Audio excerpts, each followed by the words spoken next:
We might be too young to have a spotted cow, but we are both diehard Packers fans. I could talk about this for hours.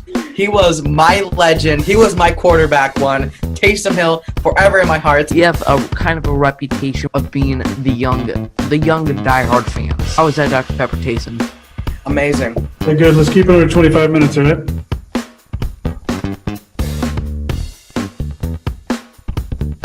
Welcome in, everybody, to the Underage Packers podcast. I'm your host, Joey, and we have a very important episode on hand today, obviously.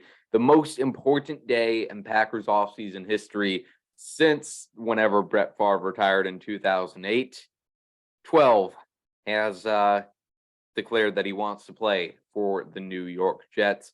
Got a few other news to talk about, but obviously most of the time we'll be talking about Aaron Rodgers. But none of that news is nearly as important as the news that we got on this Monday, March 13th, as my co-host, Big B, rang that bell. He is done with his chemo treatment. Big B, congratulations, my friend. How does it feel? Doesn't feel a whole lot different, but it's nice to finally say that I'm cancer-free officially. Oh, man. Doesn't get old. That is so awesome. And I remember it almost makes me feel old for how long we've been doing this podcast, because I can remember specifically that moment. It was after the game against the 49ers in 2020. And that game was on a Thursday night because it was 2 days after the election, and there was still a lot of confusion with that going on. And it kind of felt weird to be watching that 49ers game.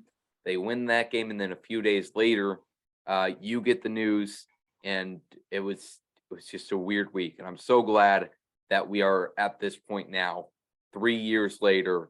So absolutely incredible, all that you put in to these past 3 years, and very proud of you, as are many other people. All right, that's enough of cancer talk. We're putting that in the past, because that's a past chapter.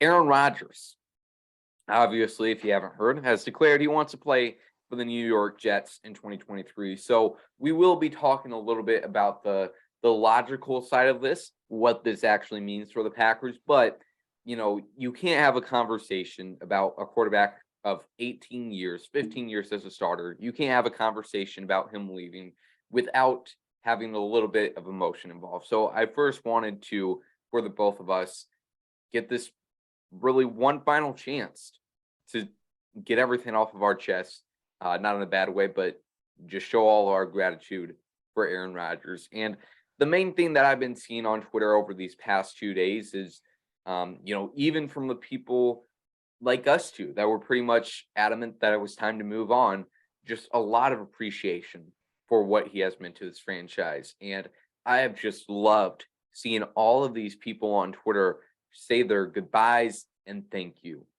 to Aaron Rodgers. It's been a really fun thing to see. And the most common thing I've seen in those is people comparing to where they were when Aaron Rodgers first became a member of the Packers in April 2005 to where they are now in life, and how he has been the identity of this franchise ever since 2008, and has carried on. That has been one consistent in their life through all of these changes. I know Jacob Morley said that he was a 15-year-old working at Dairy Queen. I saw somebody say that they were, pregnant with their first child, and now they have 4 kids and have built this whole life since Aaron Rodgers joined the team.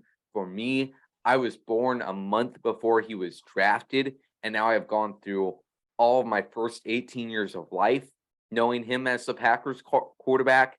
So it is just hard to imagine the Packers having any other quarterback. And sure, we've, seen Brett Hundley, Scott Tolzien, Seneca Wallace, a few other years, names out there. Matt Flynn, how could I forget about him? But obviously, every season we have known that Aaron Rodgers will be going out there. And it's weird to think that we're just a few days away from him not even being a member of this team, depending on how long this trade takes to play out. But Big B, I know you shared your, unique relationship that you have with Aaron Rodgers now. So, what do you have to say at this point?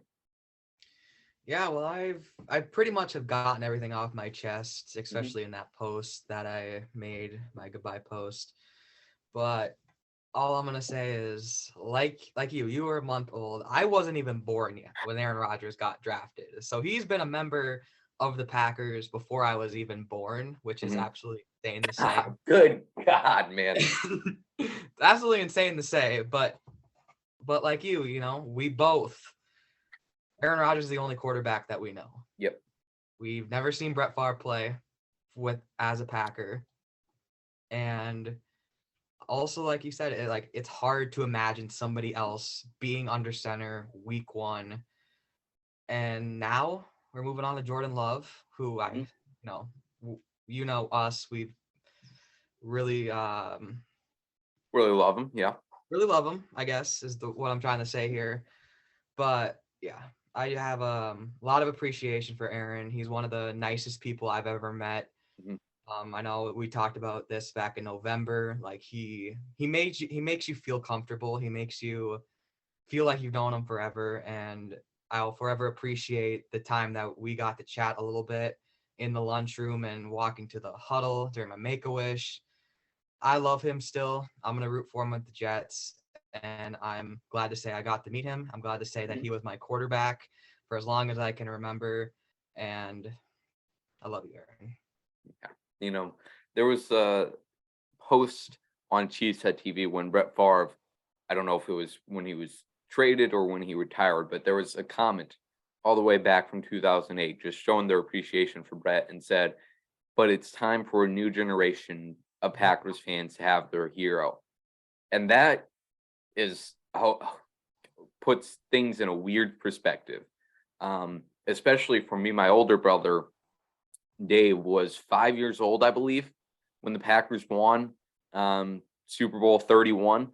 And I was 5 years old when the Packers won Super Bowl 45. So, Dave had Brett Favre all his childhood, and now I've had Aaron Rodgers all of my childhood. So it's just weird parallels there. And obviously, the Packers have been very fortunate over this whole past 3 decades. So, think, cannot complain too much about that and all that Aaron Rodgers has done for this franchise.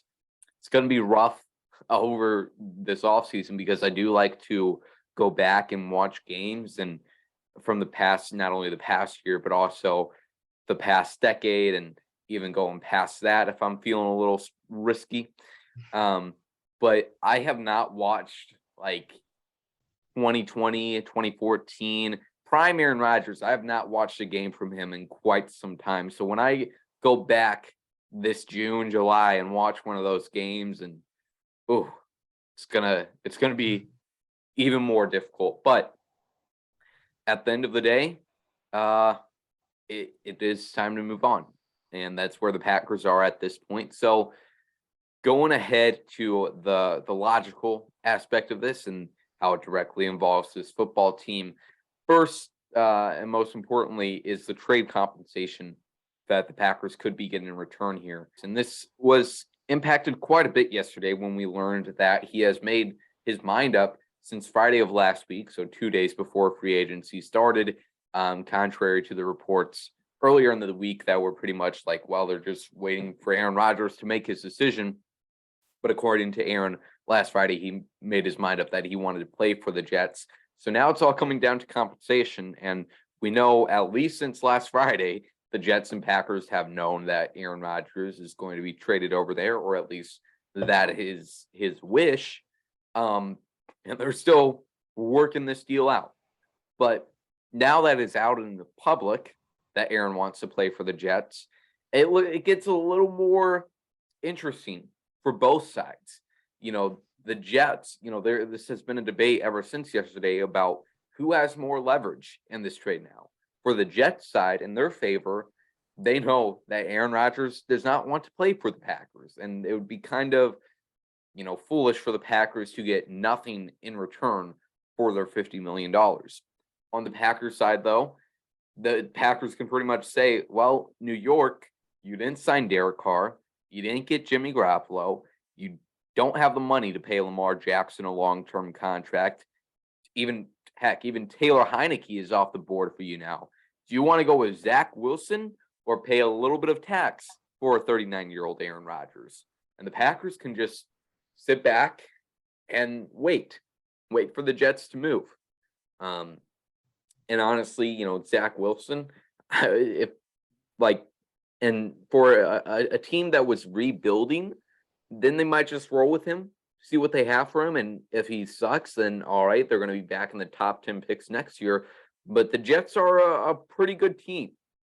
They are the closest team to being a quarterback away from being a Super Bowl contender in the league, in my opinion. They are a good team, and going all in would not be the worst idea for them at this time. And it's unfortunate that Zach Wilson did not work out like other young quarterbacks have for other teams, where they can pretty much invest in a lot of other pieces and roll with a rookie quarterback on a rookie contract. But Jets are in this place now because the man from BYU didn't turn out to be much.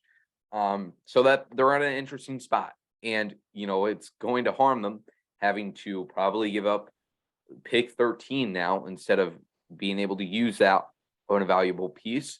But this is what teams that are desperate for a good quarterback do. And I tweeted this out yesterday. Don't kid yourself into thinking that Douglas is a genius and that the Jets are doing great, because teams that are doing good and are good organizations don't have to bend over backwards just to get their hands on a 39-year-old quarterback. They just have them.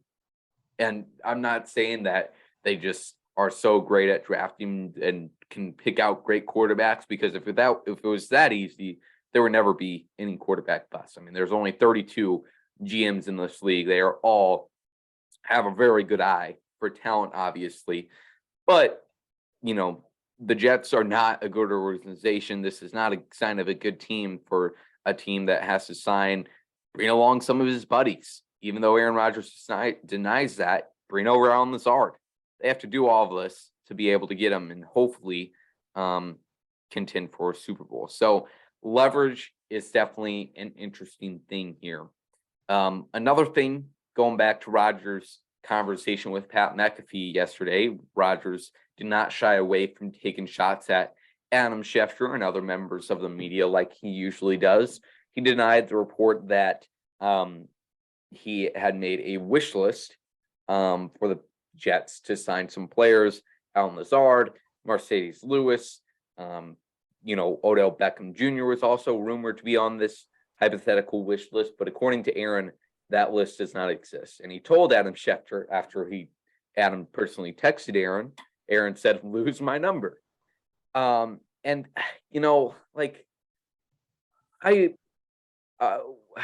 know. I don't know what to say, but Aaron constantly taking shots at Adam Schefter and other members of the media. I'm not here to, go out there and defend Adam Schefter every week, but it is so annoying how Aaron has just mobilized this cult to not believe anything the media says. And, Aaron mentioned in there that he wants to speak for himself. Well, do it. Speak for yourself, please. Don't leave us hanging until 2 days into free agency. If you want to speak for yourself, do it.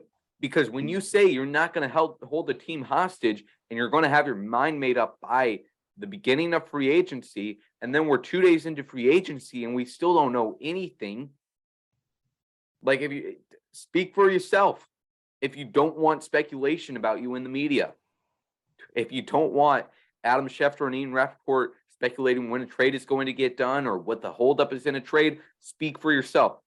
Do that, please. And I even saw an Aaron Rodgers stand the other day saying, "Oh, you idiots were told not to believe anything in the media, so why are you believing them now?"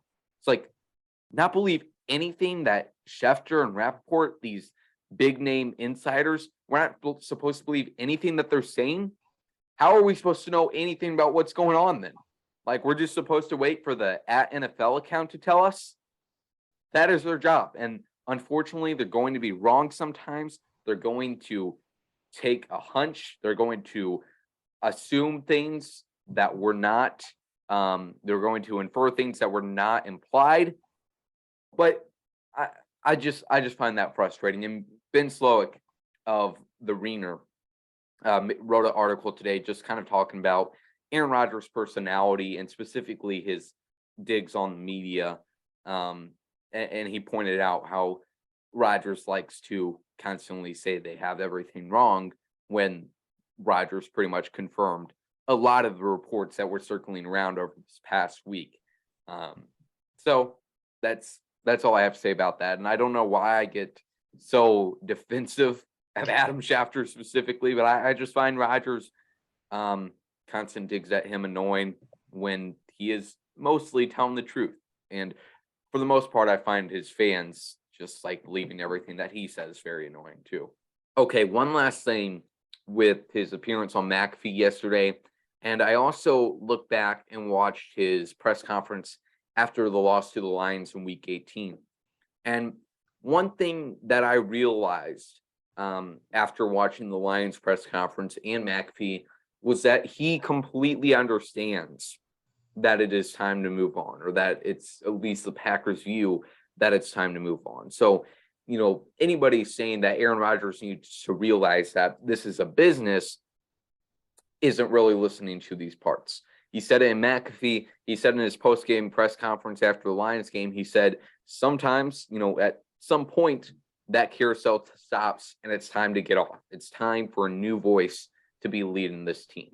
And he said on McAfee basically that he was fine with the Packers being ready to move on, but he would have appreciated upfront communication about it, which I think is fair.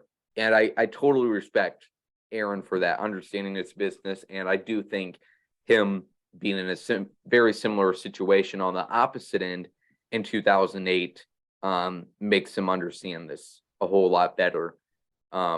So I appreciate that understanding from Aaron Rodgers, and I also appreciate his complete gratitude that he showed towards maybe not the Packers front office, but the Green Bay Packers organization and the Green Bay area. So he's always shown a lot of appreciation for them, and I've appreciated that. And I've also appreciated, you know, he gets a lot of crap, and I was just doing it 5 minutes earlier for his loyalty to his buddies, the buddy system he has. But he does really understand the value of sports. And I'm not sure exactly how to word it, but he really appreciates the friendships, the memories that he's made from football. And it's been a fun time watching him. So I appreciate that he recognizes that. So Big B, any other comments on Aaron Rodgers? Well, I mean, you went off, so I mean, I don't have very much to add here. But the one thing I do want to say that really made me kind of, let's say, flustered, I guess, and something that's been in my mind ever since he was on McAfee was when he said, before he went into his hole, the front office told him that, you know, the door's open, like you can come back, like we'll accept if you want to come back. And then after he came out of his hole, he found out that the Packers were shopping him. Like, I don't realize why the front office like wasn't like communicating that, or like told him that, or wasn't being honest with him. I don't know what they were trying to do. Like, I'm a big pro front office guy. Like, I've defended Brian. Like, I love everybody in the front office. Like, they do a phenomenal job. But this is like the first time like I'm kind of bewildered by the front office. Like, you don't do that to a top 3 Packer in the history of the Packers organization. Like, you just don't do that. You got it. I feel like they should have respected him more by telling him up front that we want to move on, so we're going to look for a trade partner from you, out of the gate, instead of telling him, you know, you can come back. Like, that really upset. Yeah, I get that. And they kind of did the same messaging to the public too by at the combine, Brian Gutekunst saying all options are on the table, which kind of leaves the door open a little bit. And he basically says there too that if Aaron wants to come back, we're going to take him back, and if not, then we'll work out something good for him. And that was on par with all the reporting that we got. Even when Rodgers first met with the Jets, the reporting was the Packers are still going to take him back if he wants to come back. So we hear all that, and then Mark Murphy, oh my God, at the high school girls basketball state tournament at the Resch Center says that, if things don't work out the way we want them, I guess Aaron could come back. So that kind of. I'm so glad Mark said that, by the way, because I hate all the PR nonsense, and Mark's just like, fuck that. Aaron's gone. I hate him. We're never bringing him back. I love that.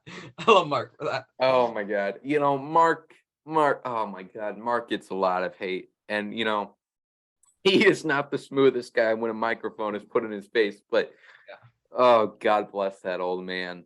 Yes. Oh, I love that gingered man. And, this brings to another point. After Aaron went on McAfee yesterday, there were some people saying, there was one specific tweet that was like, this is what happens when you don't have an owner. I'm like, are you kidding me? Like, I will never understand this constant complaint, this constant excuse that the Packers don't have an owner, so they'll never be a competent franchise. Like, Mark Murphy is there. It's not like the GM. It's not like the general manager and the head coach just get to go willy-nilly without any consequences. Like, there is somebody in charge.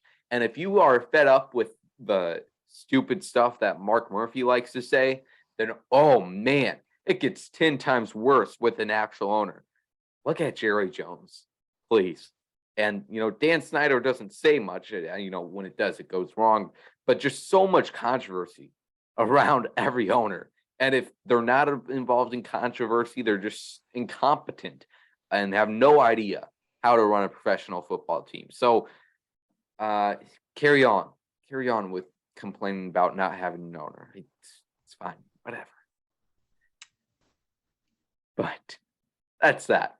Aaron Rodgers, we'll be talking about him, obviously, all offseason. Maybe for this upcoming season, we'll have to have like a 5-minute segment every week where we just check up on Aaron, see how he's doing out there in New York. It will be an interesting thing to follow for sure. See how he's doing out there with the New York media, especially. See how he bounces back from a down year in 2022. I'm really excited to see how he does. It's, the team around him will be better. So should be an interesting team to follow for sure. And one last thing I want to add here before we go off. Probably should have mentioned this earlier, but the whole culture change Green Bay is going to have to go through to find their new TV guy, like Aaron Rodgers on every billboard, every commercial. Oh, you see him in freaking car dealerships, you see him in freaking what's factories everywhere. Yeah, go on. You're gonna say? I was gonna say the Bergstrom billboards that he saw. Yeah. Those, yes, Green Bay is gonna have to find their new guy. That's the little thing that popped in my head today. Is wow, they're gonna have to change a lot of things. Yeah. Around Wisconsin now that Aaron Rodgers is gone, and I don't know who that guy is. Maybe Bakhtiari, but he's gonna be gone in a few years. So I guess it's gonna have to be Jordan, but he hasn't really proved himself. No, yet. I don't know. That's a good thing that I have not thought about yet, because I don't think it's Jordan, at least this year, and I would not be surprised if when I drive up there for training camp in August, if I still see those same Bergstorm billboards and a lot of Aaron Rodgers advertisements. But Jordan, like you said, is, I don't think he's very well liked by a lot of people in Wisconsin at this point. David Bakhtiari, I love him, but he's an offensive tackle. Yeah. That's not getting a lot of people excited. So maybe this will be a transitionary period for sure. I think Aaron Jones, a mix between Aaron Jones, Jair Alexander. I think those are their two biggest marketable stars at this point. Well, So, probably Matt LaFleur. He would probably take over. oh, Because he's that's already in the Bell and Health commercials. So that's I a guess good point. That is a good point. Yeah. Yeah, he can take over for a little bit, and then if Jordan is successful, then he'll be on there for the next 10 years, and hopefully he's successful so they don't have to go through a new change every year. And that kind of leads into the next point here of looking specifically at the Packers now. Where they head into. And I completely get anybody that is nervous heading into this next period of Packers football, because they are at the top of the waterfall right now, and we don't know if this waterfall is leading into a 80-foot drop into the depths of Lake Hell, or if they're just going to take a mild drop into an oasis that will have beautiful adventures along with them. We don't know. And especially the scarring days of the 1970s and 1980s of just horrible play. I completely understand anybody that is nervous, and I completely understand anybody who wanted to hold on to this Aaron Rodgers era as long as possible so that we did not have to go into this unknown time. And now the reins are handed over to Jordan Love, and I have a lot of confidence in him, and I am ready for all of this offseason and all of his first year if he doesn't go 5,000 yards, 50 touchdowns, 1 interception. I'm prepared for everybody to continue to trash him. Although it does feel that, whether for personality reasons or just his play last year, a lot of the fan base did sort of turn on Aaron Rodgers. And a lot of people, compared to in 2008 when, there was campaigns to bring Brett back, I feel like fan sentiment is much more ready to move on to Jordan Love. So that'll be an interesting thing to watch all this season. And I have no doubt, though, that the few rebels that still think they should have given Aaron Rodgers a 50-year contract will be voicing their opinion very loudly. But I have a lot of confidence in Jordan. I think he has all the tools to be a great player, and the Packers obviously have a lot of confidence in him to be willing to move on from Aaron Rodgers. Can't set expectations too terribly high for him, but to a certain extent, he's been sitting on the bench for 3 years, and you hope that he looks like he can lead this franchise. So a lot of stuff lying on Jordan Love's shoulders, and he's handled these past 3 years excellently. And that's another thing you have to give Aaron Rodgers props to. I'd say he handled a situation mentoring his replacement much better than Brett Favre did. But Jordan Love, I have all the confidence in the world in him. Yeah, especially after the training videos that one account has been posting of Jordan. The ball looks really good coming out of his hands. There's a lot more spin to it, I personally think, compared to even last year, and especially since 2020 when, the balls were going in the freaking dirt. So I have a lot more confidence in Jordan, and it's been so nice to see a lot more people getting behind Jordan. Yep. Every time when I post about Aaron Rodgers, there's at least 3 comments that are saying, I am sick and tired of Rodgers. I am ready to move on. It's Jordan Love season. And I'm like, welcome. I've been only the past 3 years. So welcome. Oh my God. Company. We've said this before, but I do not recommend, if Jordan Love is good, I do not recommend listening to this podcast at all, because we are going to be so freaking annoying. Every single week, we will be on here saying, we were right since draft night. And you idiots gave us all the crap in the world. But here we are. Look at us now. It will be a great feeling. And I don't want to get lost in that fantasy right now, because I want all the enjoyment in the world to be when that moment comes. Yes. I hate the people who are like, I was right and you're wrong, but like I think we deserve this. Yeah. After 3 years of battle, I mean, come on now. Yes. And gotta honestly, I don't see how that's not the side you take with Jordan Love if you're a Packers fan. Seriously, if you're on this hill that he's going to be awful, then what are you even doing as a Packers fan? Because you're going to be celebrating if he does do awful. I'm rooting for every player on the Packers to be the best player they can be. And that's no different with Jordan. So Yes. there's that.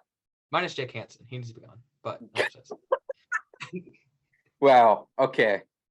Jake Hansen, definition of catching a stray there. I'm sorry. All right. It was the perfect moment. Okay. Now that we have talked about Hall of Famer Aaron Rodgers for long enough, like I said, we'll have a video coming out sometime this week where me and Big B draft our 5 favorite moments from Aaron Rodgers' career. So make sure you tune into that. I'm sure it will be fun. But now let's talk about some other Packers free agency moves. Not too many big moves on the Packers side, but few ones involving them and then a few ones involving other teams. First off, Packers extended or signed Keyshawn Nixon to a new contract, 1 year, $6 million. Give it up for him. I mean, I would have been really mad if the Packers have had, their first good kick or punt returner since Randall Cobb in 2012. Micah Desmond Howard. Maybe Micah Hyde as punt returner? Yeah, it was good. I mean, they have not had a consistent punt returner over years since Desmond Howard, I think. I think that's fair to say because even Randall Cobb and Micah Hyde didn't do it for too terribly long. Yeah. And, to be fair, we shouldn't be getting too excited because Keyshawn only had 6 games where he was the kick and punt returner. But my God, the luck's just never ringing out for that guy. And I hope that continues over multiple years here. Kind of a steal to get him only for $6 million, not only for his returning ability, but he also was a solid corner for them last year. So I'm so happy to have Keyshawn Nixon back. And the picture of him signing that contract with his kids in his lap was just phenomenal. I love that shit. Yes. I for sure thought Keyshawn Nixon was going to get like a 2 or 3 year deal, something similar to Rasul. But then once, I kind of sat on it, I was like, this actually can be smart because of the fact, we signed Rasul Douglas to a 3-year deal. Yep. We were signed Devondre Campbell to a 5-year deal, I believe. And they both took a down year. They both they were not themselves. So, I mean, signing Keyshawn Nixon to a 1-year deal actually might have been the smarter thing to do than signing him to a longer contract to see if he actually can carry over his success. Kind of a prove-it deal, and I would be interested to see what he would have got offered us elsewhere. But, man, if he can turn those 6 great games that he had near the end of the 2022 season, if he can turn that into 17 great games, then, oh, man. Then he can come to the table, look at multiple years, look at some good money, and I'd be very excited for him then. Hey, and I mean, his ability on the kickoffs will give the offense better field position and only help Jordan Love.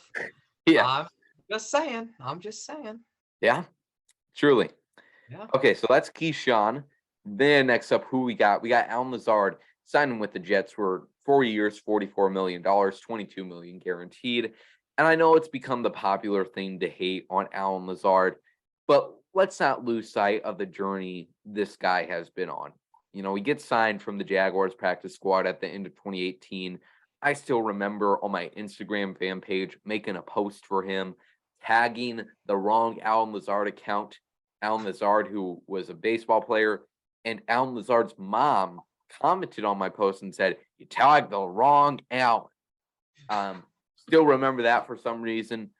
And then, worked his way up, had a good camp in 2019, had a good preseason, and then shows out in that week 16 Monday night game against Detroit. Were you there for that one, Big B? I was there, and it was electric. Allen Lazard's breakout game. And I mean, seriously, these past 3 years become a really solid player, one of the best run blockers in the league. Didn't exactly perform up to expectations or at least the role he was assigned in 2022, but you can't really blame the man. I do hate though how people say he had a career year, all because he had like the most receiving yards of his career, which isn't saying much. Like this was not the best year of his career. But so happy for Allen Lazard. This is the NFL version of the American dream that no matter where you are starting off, you can make it somewhere, get a lot of money just for playing football. So huge congratulations to Allen and greatly appreciate the 3 years he had on this team. Salute, brother. Next up, another player lost was Jaron Reed, who signed back with the Seattle Seahawks. Kind of like his career with the Chiefs and his stint with the Seahawks too. Like just near the end of the season, he started to get going. Solid role player. A little bit sad to see that he wasn't brought back because I liked what he could do. But at the end of the day, this is, a young defensive line room with players that need to get snaps, whether that's Devontae Wyatt, TJ Sladen. I would not consider Dean Lowry in that category, but I would not be surprised if they're adding another defensive end, defensive tackle in this upcoming draft for free agency too. So, Jaron, thank you for your time. Have fun back in Seattle. And then we have a few more Packers moves here. So, Packers signed long snapper Matt Orzech from the Los Angeles Rams. And, like you tweeted out last night, Big B, bad news for Jack Coco, who I thought did all right last year, or at least was better than some of the other no names we've had over the past few years. Who was the guy from A&M that we drafted? Hunter Bradley? Yep, Hunter Bradley. Yeah, what a legend. But Packers finally get themselves an experienced long snapper. This guy has been in the league since 2019, was with the Rams in 2021 and 22 as their starter. So gotta feel good that they have their hands on an experienced player here finally. And hopefully he can just do his job. And honestly, long snappers are just like politicians. I don't want to hear about them. If I'm hearing about them, it's probably for a bad reason. Yes. So there's that. And then finally, for the Packers, you had Tyler Davis and Yash Nyman being tendered. Yash gets a second round tender, so I could see him a team throwing that second round pick at him, and that would be, I love Yash on this team. He's been one of my favorite players since he's gotten an opportunity to start. But if the Packers get a second round draft pick for a player that they were holding on their practice squad for years and years and years, developed into a good starter, then man, applause to the Packers front office finding him and this Packers coaching staff for developing him, and obviously applause to Yash himself for working hard to get to the player he is now. Just all around, that is the dream of a draft and develop team. So, either way, no matter what happens with Yash, a great success story. Yes. Shout out to Adam Stenovich, by the way. Of course. Friend of the Thank you show. for helping us get probably will be getting a fantastic return of investment. So Absolutely. thank you. Yes. And then Tyler Davis, I know people like to hate on him too, but TD84, he's my guy. And then Chris Barnes not tendered, so the Packers sticking with Quay Walker and Devondre Campbell. And kind of a messy situation for Barnes last year. And honestly, wouldn't be surprised if the Packers bring him back at some time this offseason, but just decided to not place the tender on him. So, according to Bill Huber, they want to get faster at inside linebackers. okay. It makes sense because Chris Barnes is he's not slow, but he's also not fast. So Right. I can see them wanting to move on from him and get somebody who's decently faster than him at the backup spot. I can see that. And Isaiah McDuffie, honestly, he's pretty good on special teams and looks to be a solid player. So I'm not too extremely worried about Barnes being gone. And finally, most important news for free agency: Jamal Williams signs a 3-year, $12 million deal with the New Orleans Saints. That's why he's the GOAT. The GOAT! The GOAT! No, seriously, Jamal, like, obviously I loved him in Green Bay, but watching him become a hero for the Detroit Lions, no matter how much that post-game interview he did hurt, that hurt a lot, but I mean, just a treasure, such a treasure. The Saints are getting a real playmaker here, and obviously just a phenomenal personality. So I honestly was hoping that Jamal was going to get overpaid. I was hoping a team was going to pay him at least $10 million a year. But, you know, he gets $12 million with the Saints, $8 million guaranteed. So massive congratulations to our buddy Jamal, and obviously him quote tweeting, showing some love to Big B after he rang the bell. Just no surprise considering his character. So happy for Jamal. And you want to know what? Detroit, I have something to say to Okay. the Detroit organization, okay? I'm going to sit I back. don't know what the hell you guys are doing over there, but you once again proven why you're a poverty franchise. And not giving Jamal Williams, not even close to what he was asking for, is absolutely ridiculous. Jamal Williams turned your franchise, Jamal Williams made your fans interested again in the Detroit Lions. He made Detroit Lions fans, okay? Like, he is the only reason why you were relevant last year, and you guys blew it once again. So congratulations, Detroit, on being a shitty organization, and I wish you nothing but the absolute worst in your future. Well stated. Yeah. I mean, some of that I would like. You're a little bit biased in that, but Absolutely, it's all bias over here. Honestly, they wanted David Montgomery over this man, and seriously, I look at really between him and Dan Campbell, they were the two main characters for why so many people cared about this Detroit Lions team. I think they made a big mistake, especially for what the Saints are paying him. Yeah. And so unfortunate that he couldn't get the big bank from either one of these teams, but life carries on, and I'm sure he's going to ball out there in New Orleans. I think he's going to fit the cultural pick perfectly.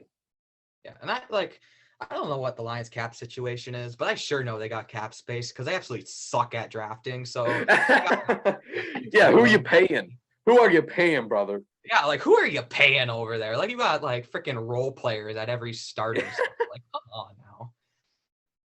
Although Jared Goff is pretty expensive. So yeah, but he sucks. So who cares? Yeah. Well, that's all we have for you today on this very important episode of the Underage Packers podcast. It feels like we were talking about Aaron Rodgers 3 hours ago. This has felt like a very long episode, but we thank you all who have watched this entire thing. And we thank Aaron Rodgers for his time with the Green Bay Packers, and we will move on. Life carries on to Jordan Love. So we appreciate you guys sticking through us with 3 years now of the podcast coming up through this Aaron Rodgers era. It's been a great time.